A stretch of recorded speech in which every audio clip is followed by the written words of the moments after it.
National Herald मामले में आज फिर ईडी ने सोनिया गांधी से पूछताछ की। ये पूछताछ करीब 3 घंटे तक चली। पूछताछ के दौरान प्रियंका वाड्रा सोनिया गांधी के साथ मौजूद थी। हालांकि कल भी ईडी ने सोनिया गांधी से करीब 6 घंटे तक पूछताछ की थी। उस समय सोनिया गांधी के साथ राहुल गांधी और प्रियंका वाड्रा दोनों ही मौजूद थे, लेकिन आज की पूछताछ में सिर्फ सोनिया गांधी के साथ प्रियंका वाड्रा ही मौजूद थी। ईडी की कार्रवाई से नाराज कांग्रेस कार्यकर्ताओं ने आज देश भर में प्रदर्शन किया। कुछ जगह पर हिंसा की खबरें भी सामने आई है। हालांकि पूरा मामला 2012 से जुड़ा हुआ है, जब सुब्रमण्यम स्वामी ने सुप्रीम कोर्ट में याचिका दायर कर कहा था कि नेशनल हेराल्ड में सोनिया गांधी और राहुल गांधी ने कथित तौर पर भ्रष्टाचार किया है। हालांकि विपक्ष ने इस पूरी कार्रवाई को बदले की भावना बताया है। विपक्ष का कहना है कि जानबूझकर मोदी सरकार सोनिया गांधी और राहुल गांधी को परेशान कर रही है ताकि विपक्ष को खत्म किया जा सके। हालांकि जैसे जैसे नेशनल हेराल्ड मामले में सोनिया गांधी और राहुल गांधी पर शिकंजा कसता जा रहा है, उसको देखकर कहा जा सकता है कि आने वाले समय में नेशनल हेराल्ड पर और ज़्यादा संग्राम आपको देखने को मिलेगा। बीजेपी और कांग्रेस इस मुद्दे पर एक दूसरे के सामने होंगे। ईडी द्वारा नेशनल हेराल्ड मामले में सोनिया गांधी व राहुल गांधी को बार बार पूछताछ के लिए बुलाए जाने पर कांग्रेसी नेताओं में रोष है। कांग्रेसी नेताओं ने आज फतेहाबाद के लघु सचिवालय में विरोध स्वरूप मात्र कुछ घंटों के लिए सत्याग्रह किया। कांग्रेसी नेताओं का कहना है कि भाजपा सरकार ईडी व अन्य जांच एजेंसियों का दुरुपयोग कर कांग्रेस पार्टी व अन्य नेताओं को दबाने का प्रयास कर रही है। अगर भाजपा सरकार इन हरकतों से बाज न आई तो कांग्रेसी एकजुट होकर भाजपा सरकार के खिलाफ मोर्चा खोलेंगे। देश की सर्वोच्च अदालत सुप्रीम कोर्ट ने पीएमएलए यानी कि prevention of money laundering act को लेकर एक अहम फैसला सुनाया है। इस एक्ट की धारा 9 को लेकर विवाद था और इसको लेकर सुप्रीम कोर्ट में एक याचिका भी दायर थी, जिसमें कहा गया था कि ईडी जो है इस धारा 9 को लेकर अपनी शक्तियों का, हालांकि इस पर सुप्रीम कोर्ट ने इस याचिका को खारिज कर दिया है और उन्होंने कहा है कि धारा 9 के अंदर ऐसा कुछ नहीं है जो कि एक तरह से मनमानी के दायरे में आता है। आपको बता दें कि prevention of money laundering act money laundering को रोकने के लिए है।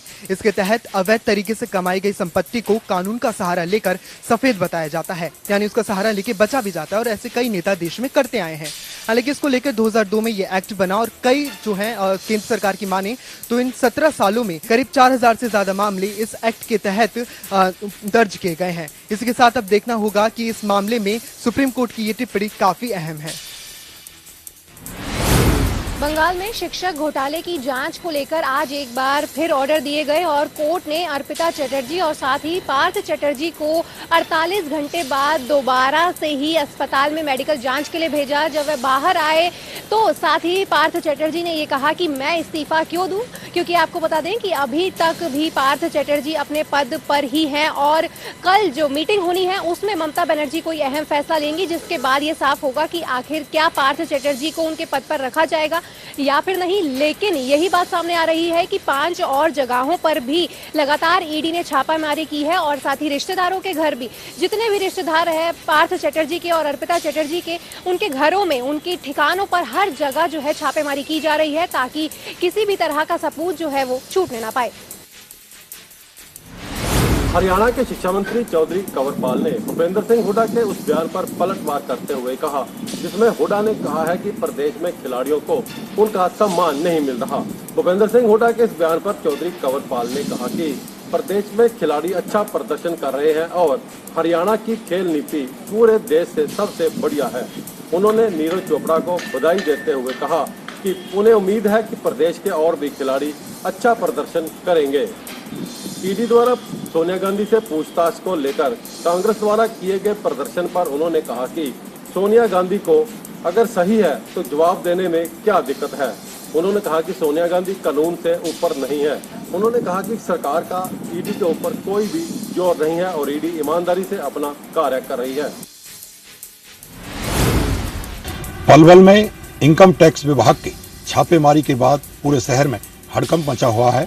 यहाँ पर सचिन अस्पताल व एपेक्स अस्पताल पर आय से अधिक संपत्ति के मामले को लेकर इनकम टैक्स विभाग ने छापेमारी की है। हालांकि अभी तक जो आयकर विभाग की टीम है वो दोनों अस्पतालों में टिकी हुई है। अब देखना यह होगा कि इन मामलों को लेकर आयकर विभाग की टीम इस इन अस्पतालों के रिकॉर्ड से क्या कुछ खंगाल पाती है। फरीदाबाद में आज सुबह से ही इनकम टैक्स विभाग की टीम जो है वो डेरा जमाए हुए है और इस वक्त मैं सर्वोदय अस्पताल के बाहर खड़ी हूँ। सर्वोदय अस्पताल सहित शहर के अन्य बड़े अस्पतालों पर आज इनकम टैक्स विभाग की पैनी नजर आई। आज सुबह सर्वोदय अस्पताल के मालिक डॉक्टर राकेश गुप्ता के सेक्टर 21 स्थित निवास पर जब इनकम टैक्स विभाग के अधिकारियों की गाड़ियां देखी गई तो पूरे शहर में यह बात जो है आग की तरह फैल गई और उसके बाद लगातार विभाग की अलग अलग टीमें शहर के अन्य अस्पतालों पर छापेमारी के लिए पहुंची। बताया जा रहा है कि आय से अधिक संपत्ति के मामले में इस कार्रवाई को अंजाम दिया जा रहा है। हालांकि चर्चाएं यह भी है कि ईडी की टीम भी फरीदाबाद में डेरा जमाए हुए है और लगातार जो है गुप्त छापेमारी की जा रही है। हालांकि पूरा शहर जो है चर्चा कर रहा है कि आखिर इतनी बड़ी कार्रवाई के क्या मायने हैं। वहीं बता दें कि पलवल सहित गुड़गांव और नोएडा में जो अस्पताल हैं उन पर भी यह कार्रवाई की जा रही है। एक साथ अस्पतालों पर इतनी बड़ी इनकम टैक्स विभाग की कार्रवाई अपने आप में कई सवाल खड़े कर रही है। कैमरा पर्सन शिवम के साथ फरीदाबाद से पूजा शर्मा, जनता टीवी। हमीरपुर जिला में कोरोना के मामलों में दोबारा से इजाफा होना शुरू हो गया है। मौजूदा समय में हमीरपुर जिला में 326 एक्टिव केस हैं, जिसमें से स्वास्थ्य विभाग द्वारा लगातार लोगों से अपील की जा रही है कि हमीरपुर जिला में कोरोना की महामारी दोबारा से फैलना शुरू हो गई है और लोगों से स्वास्थ्य विभाग लगातार जो है अपील कर रहा है कि मास्क लगाएं। लेकिन अभी भी हमीरपुर गुजार की तस्वीर हम आपको दिखा दे रहे हैं कि यहाँ पर किसी भी प्रकार के लोगों ने कोरोना महामारी को लेकर चिंता नहीं जताई है और बिना मास्क के बाजार में घूम रहे हैं। काफ़ी लोग जो हैं आप तस्वीरों में देख सकते हैं कि बिना मास्क के लोग जो है यहाँ पर बाजार में घूम रहे हैं, लेकिन किसी ने भी मास्क नहीं लगाया है। हालांकि अब मौजूदा समय में हम बात करते हैं तो हमीरपुर जिला में 326 का आंकड़ा कोरोना महामारी पार कर चुकी है। स्वास्थ्य विभाग लगातार कोरोना महामारी को लेकर लोगों को जागरूक कर रहा है और बार बार अपील कर रहा है कि मास्क लगाएं, लेकिन अभी भी लोग जो है स्वास्थ्य नियमों का पूरी तरह से पालन नहीं कर रहे हैं। हमीरपुर जिला के मेडिकल कॉलेज के एमएस डॉक्टर रमेश चौहान ने जानकारी देते हुए बताया कि हमीरपुर जिला में जो लोग अस्पताल में इलाज करवाने के लिए पहुंच रहे हैं उनके लिए मास्क पहनना जरूरी किया गया है। साथ ही उनका कोरोना टेस्ट भी लिया जा रहा है ताकि कोरोना महामारी पर अंकुश लगाया जा सके। अर्की शहर में लोगों को कार पार्किंग के लिए बेहतर सुविधाएं मिले, इसके लिए नगर पंचायत अर्की द्वारा जगह जगह कार पार्किंग निर्माण का कार्य शुरू हो चुका है। इसी कड़ी में वार्ड नंबर 4 में भी कार पार्किंग निर्माण का कार्य किया जा रहा है। इस कार पार्किंग निर्माण के लिए करीब 50 लाख रुपए की लागत आएगी। यह कार पार्किंग 2 मंजिला होगी, जिसमें करीब 3 दर्जन वाहनों के खड़े होने की क्षमता होगी। इस कार्य को पूरा करने के लिए 31 जनवरी 2023 की तय सीमा निर्धारित की गई है। उम्मीद जताई जा रही है कि यह कार्य जल्द ही पूरा होगा।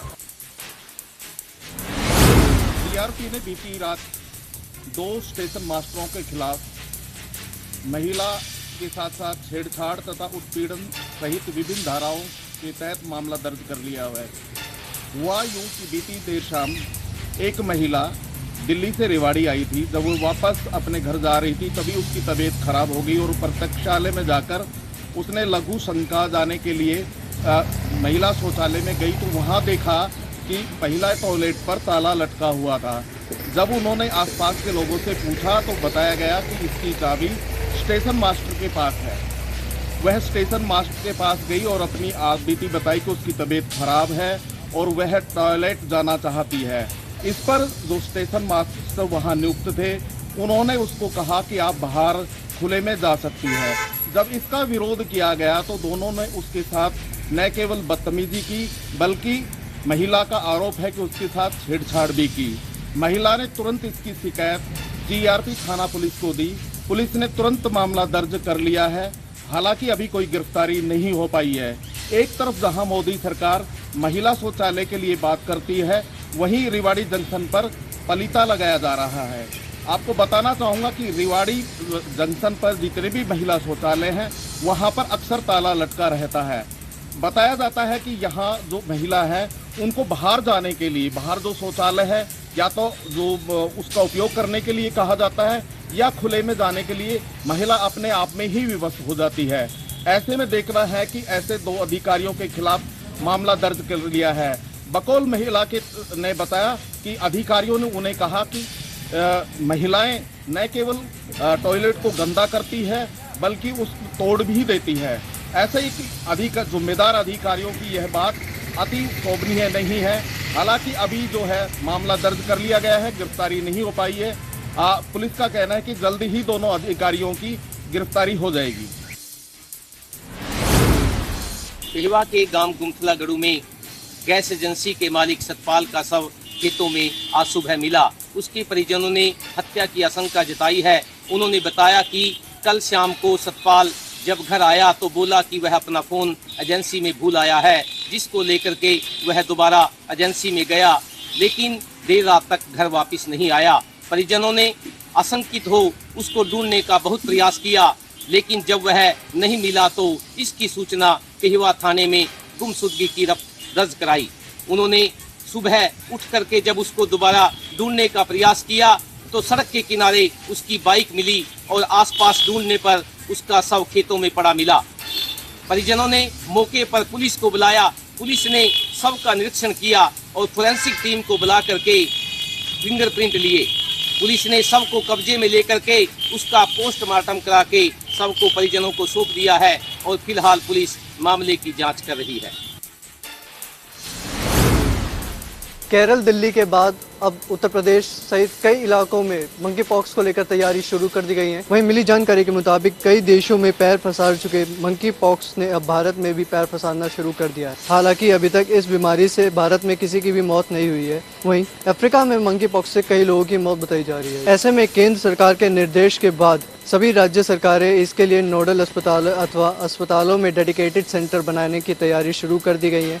वहीं केंद्र स्वास्थ्य मंत्रालय के निर्देश अनुसार कई राज्यों में अलर्ट भी जारी कर दिया गया है। इसी के साथ ही स्वास्थ्य मंत्रालय ने जानकारी देते हुए बताया कि जो लोग बाहर से लौटकर वापस आ रहे हैं उनको निगरानी में रखें जब तक उनका प्रशिक्षण पूरा ना हो जाए। उत्तराखंड में भारी बारिश की संभावना जताई गई है। प्रदेश के कुछ इलाकों में बादल छाए हुए हैं तो कहीं हल्की बारिश के साथ मौसम सुहावना बना हुआ है। वहीं उत्तरकाशी, बागेश्वर, चमोली और रुद्रप्रयाग में अगले 24 घंटे तक भारी बारिश की संभावना को देखते हुए येलो अलर्ट जारी किया गया है। मौसम वैज्ञानिकों के मुताबिक भारी बारिश को देखते हुए सरकार, शासन, जिला प्रशासन के साथ ही आपदा प्रबंधन से जुड़े अफसरों को सतर्क रहने की जरूरत है। इस पर मौसम विज्ञान केंद्र के निदेशक विक्रम सिंह ने बताया कि उपरोक्त चारों जिलों में अगले 24 घंटे के भीतर कहीं कहीं भारी बारिश की संभावना है।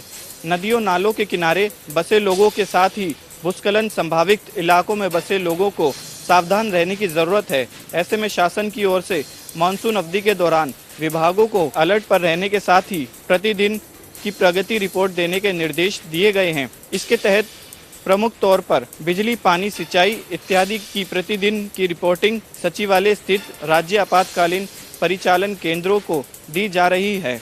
लोक निर्माण विभाग की ओर से जारी रिपोर्ट के अनुसार मंगलवार को 272 मशीनों की मदद से 54 सड़कों को खोलने का काम किया गया, जबकि 146 सड़कें अभी भी बंद हैं।